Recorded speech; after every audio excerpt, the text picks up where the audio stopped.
Goeiedag almal, ek is Mani van Bloemfontein. Dis vandag maandag, die 27ste April 2026. Ons doen die nuus in kollig en ons hoofopskrif vir vandag sê: Eskom sien rooi omdat die publiek minder krag gebruik. Nuushooftrekke vir vandag: ontleder is van mening dat die polisiehoof nie die druk sal kan hanteer nie. Eskom sien rooi omdat die publiek minder krag gebruik. NGV, die voorbereiding is steeds aan die gang. Meer mense ly honger as gevolg van die konflik in die Midde-Ooste. Willa Klawer toernooi lewer goeie uitslae op. Jannik Sinner weer op die wenpad in tennis. Die stelling dat Eskom rooi sien omdat die publiek minder krag gebruik, klink op die oog af vreemd, maar daar is logiese verduideliking agter dit. Hoekom mense minder krag gebruik, kan 'n probleem wees. Minder inkomste vir Eskom. Eskom maak sy geld deur elektrisiteit te verkoop aan die publiek. As huishoudings en besighede minder krag gebruik, byvoorbeeld deur sonpanele of energiebesparing, beteken dit minder verkope, minder kontantvloei vir Eskom. Dit gebeur terwyl Eskom steeds groot skulde en vaste kostes het. Die hoofvaste koste bly dieselfde, selfs al gebruik minder mense elektrisiteit.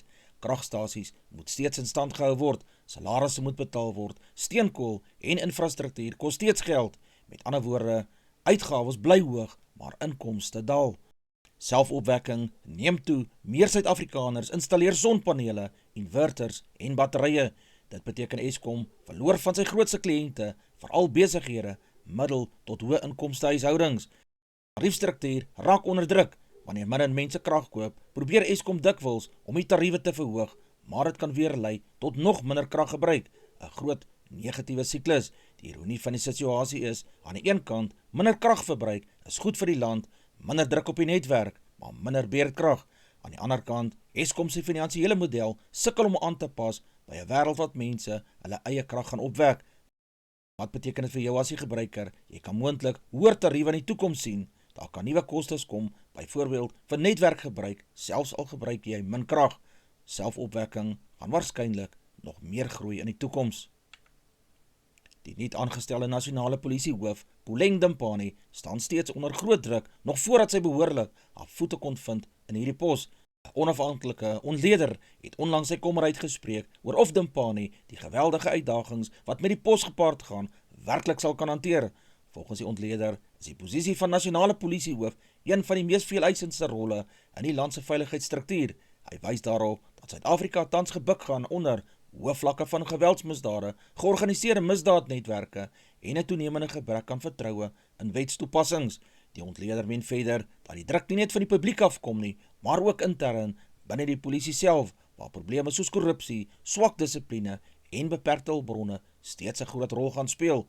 Volgens hom sal Dimpane vinnig moet wys dat sy sterk leierskapseienskappe kan toon, moeilike besluite kan neem en die vermoë het om stabiliteit binne die polisiediens te gaan herstel. Daar is egter ook stemme wat meen dat dit te vroeg in hierdie geval is om haar te beoordeel. Ondersteuners glo dat Dimpane die nodige ervaring en vasberadenheid het om die uitdagings die hoof te kan bied, mits sy die regte ondersteuning van die regering en haar bestuurspan gaan ontvang.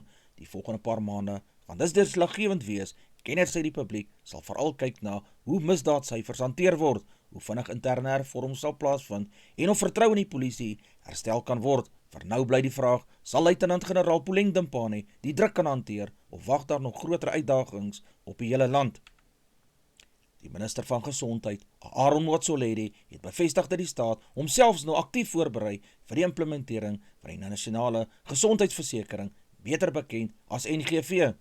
Hierdie omstrede wetgewing, wat op 24 Mei 2024 bekragtig is, het sedertdien wydverspreide reaksies uitgelok van politieke partye, die private gesondheidssektor en die breër publiek.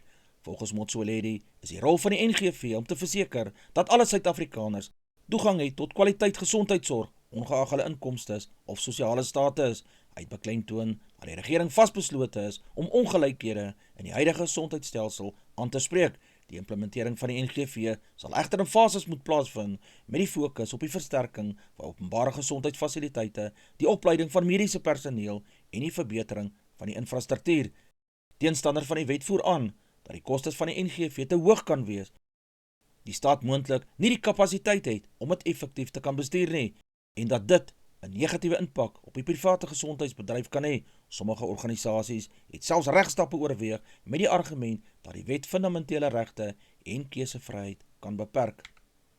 Al hoe meer mense wêreldwyd begin die gevolge voel en die toenemende konflik in die Midde-Ooste, met kenners wat waarsku dat honger en voedselonsekerheid besig is om skerp toe te neem. Internasionale organisasies soos United Nations en die World Food Programme het kommer uitgespreek dat die konflik 'n direkte impak het op wêreldwye voedselvoorsiening en op die pryse. Die Midde-Ooste speel 'n belangrike rol in globale handelsroetes, aanhoudende spanning en geweld in die streek ontwrig nie net plaaslike voedselproduksie nie, maar beïnvloed ook die uitvoere en die vervoer van graan en ander noodsaaklike produkte. Kennis wys daarop dat verskaffingsketTINGS onder groot druk is, brandstofpryse styg wat vervoer duurder maak en voedselpryse wêreldwyd begin toeneem. Hierdie faktore raak veral ontwikkelende lande waar miljoene mense reeds kwesbaar is en sukkel om basiese voedsel te kan bekostig. Daar is ook vrese dat langdurige onstabiliteit kan lei tot verdere armoede, verhoogde migrasie en sosiale onrus in verskeie dele van die wêreld. Die bankreus Standard Bank het sy hande vol gehad nadat sy mobiele banktoepassing onbeskikbaar was, juis op 'n betaaldag toe duisende kliënte toegang tot hulle geld nodig gehad het.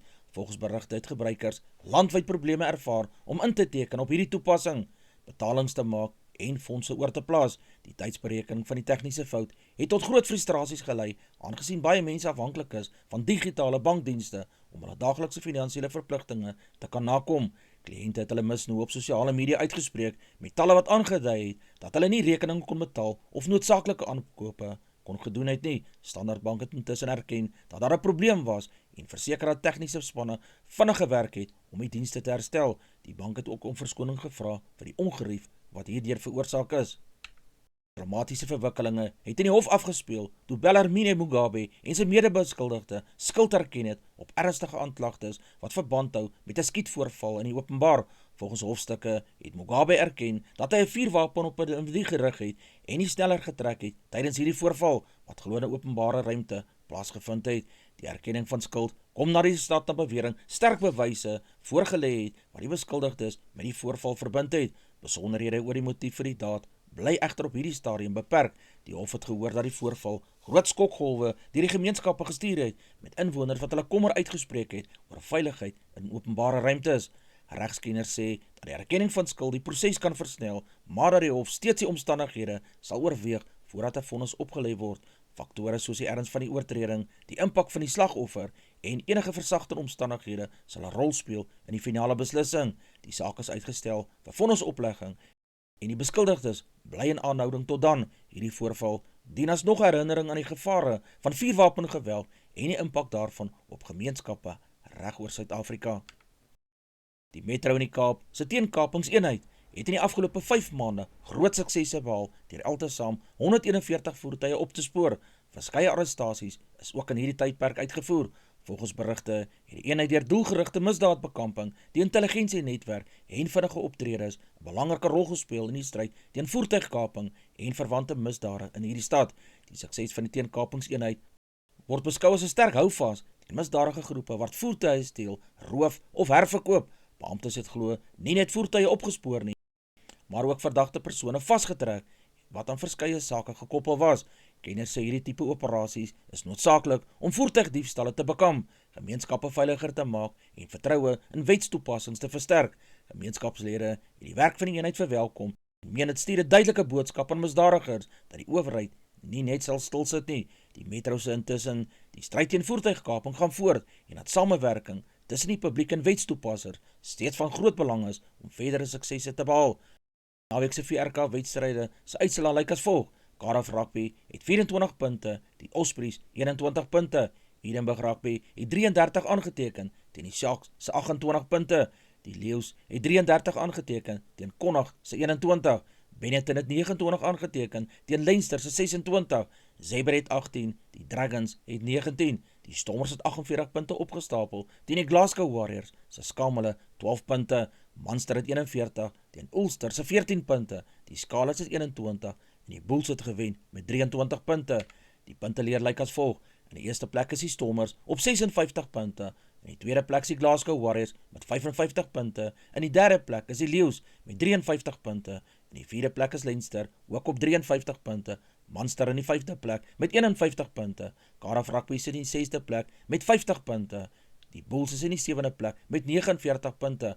Ulster is in die 8ste plek met 47 punte. In die 9de plek is Connacht met 44 punte. In die 10de plek is die Haie met 36 punte. In die 11de plek is die Ospreys met 35 punte. In die 12de plek is Edinburgh met 33 punte. In die 13de plek is Benetton ook op 33 punte. Die Dragons is in die 14de plek met 25 punte. Die Scarlets lê 15de met 24 punte. In die laaste plek is Zebre met 15 punte. Die naweek se Wilde Klawer wedstryde se uitslae lyk as volg, waar die skole teen mekaar gespeel het. Parel Gimnasium het 45 punte gekry teen Help Mekaar se 10 punte. Grey College van Bloemfontein het 34 aangeteken teen Noordheuwel se 12 punte. Affies het 55 aangeteken teen Outeniqua se 26 punte. Parel Boys High het 21 aangeteken teen Northwood se 18 punte. JP het 31 aangeteken teen Boland Landbou se 26 punte. Oakdale het 40 en Westville 24 punte. Stellenberg het 24 teen Maritzburg College se 19 punte. Monash het 41 aangeteken teen DHS se 27 punte. Waterkloof het 22 opgestapel en Durbanville 'n groot 21 punte. Die opwinding by Open Cabarra, waar die onder 20 rugby kampioenskappe vandag amptelik gaan afskop. Alle oë sal gerig wees op die jong bokke van Suid-Afrikaanse onder 20 rugby span wat hulle in die openingswedstryd kragtig gaan meet teen die gedigte Argentinië se onder 20 rugby span. Die Suid-Afrikaanse span gaan die toernooi met groot verwagtinge binne en ondersteuners hoop dat die jong bokke 'n sterk begin sal maak teen die Argentynse span wat bekend is vir hulle fisiese spel en veggees. Afrigters het beklemtoon dat dissipline, strukture en die speltempo van kardinale belang sal wees, veral in die openingswedstryd waar momentum vir die res van die toernooi gebou kan word. Die onder 20 kampioenskap word gesien as 'n belangrike platform vir jong spelers om hulle talente te wys en hulle self te bewys op die internasionale verhoog. Baie van hierdie spelers word beskou as die toekomstige sterre van wêreldrugby. Rugbyliefhebbers kan as uitsien na vinnige, opwindende en kompeterende aksie, soos die volgende generasie spelers hulle merk probeer maak.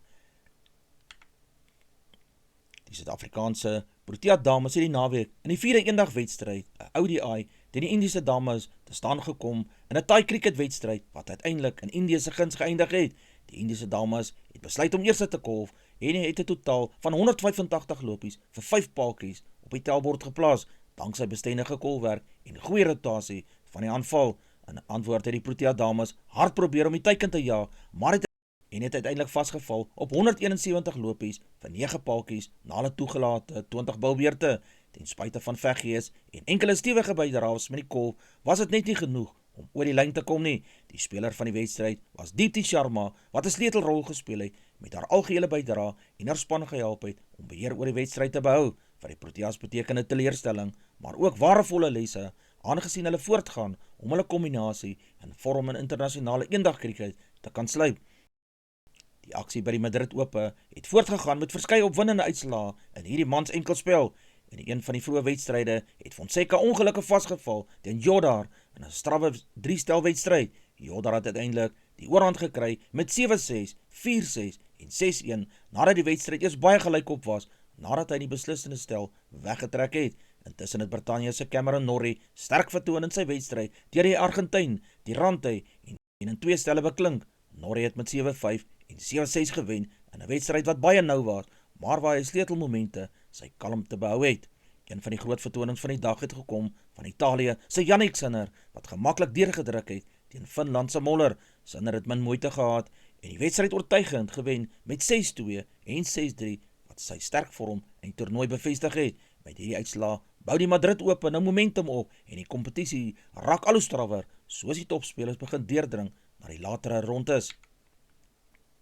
Die MotoGP aksie het die naweek op die bekende Circuit de Jerez of Angel Nieto plaasgevind, waar 'n opwindende wedren vir baie aksie en sterk vertonings gesorg het. Die wenner van die dag was Marc Marquez, wat 'n sterk en beheerde rit gery het om eers oor die wedstreep te kom. Marquez het sy ervaring goed benut en die pas in die wedren heeltyd dikteer. In die tweede plek het Marco Bezzecchi van Italië geëindig met 'n konstante en indrukwekkende vertoning wat hom net uit die hoogste plek gehou het. Die derde plek het gegaan aan nog 'n Italiaanse jaar, Fabio Di Gianantonio, wat ook 'n sterk podiumposisie kon verseker het. Aan mededingende wedren vir Suid-Afrika se hoop, Brad Binder, was dit 'n moeilike dag op hierdie baan gewees Hy kon slegs in die 11de posisie klaargemaak het, ondanks pogings om deur die veld te beweeg en punte na te jaag. Petren en Jerez het weer eens gewys hoe klein die marge is in MotoGP is met topbestuurders wat foutloos moet ry om op die podium te kan eindig. Advertensie van Netwerk 24, teken in en kry verskeie tydskrifte en koerante. Advertensie van Bloemkeo for You, jy kan vir Dian of Susan by 082-390-339 kontak, hulle sê voertuigsregistrasie namens jou behartig.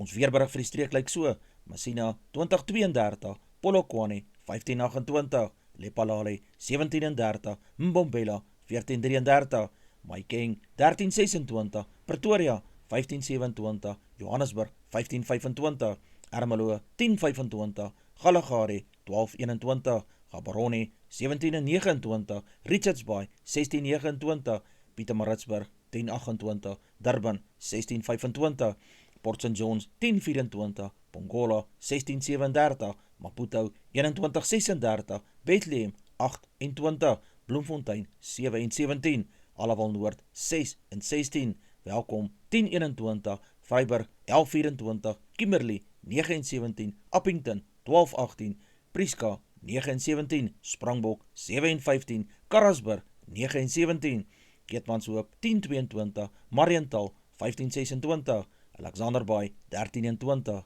Brandvlei 7 en 16, Loederitsbaai 1327, Vredendal 10 en 19, Kaapstad 12 en 16, Sutherland 2 en 7, George 9 en 15, Jeffreysbaai 12 en 17, Geberra 11-18, Grafreinet 4-14, Kaaphooggelas 11 en 16, De Aar 6 in die oggend, 14 in die middag, Molteno 1 en 12, Beaufort Wes 7 en 12, Oos-London 10 en 20, Mabalane 20 en 35 grade Celsius in die middag. Ons het 'n kort provinsiale reënverslag vir vandag. Gauteng gaan bewolk en koel wees met verspreide buie en donderstorms. Mpumalanga mis in die oggend, daarna bewolk met reën en donderstorms. Limpopo bewolk en koel met wyd verspreide buie, veral in die westelike dele.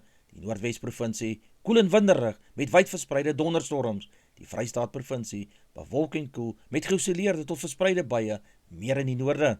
Die Noord-Kaap meestal droog in die weste, maar ligte tot verspreide buie kan in die noordooste voorkom.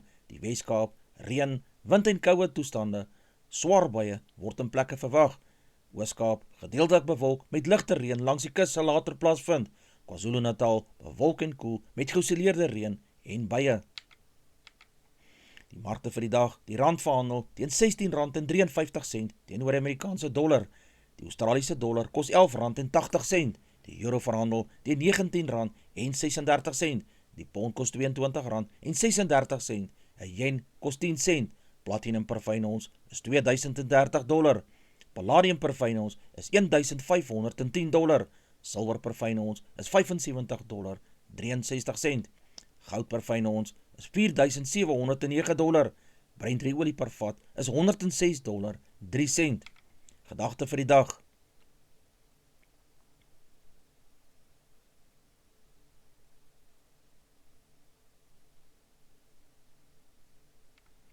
Dis al vir vandag.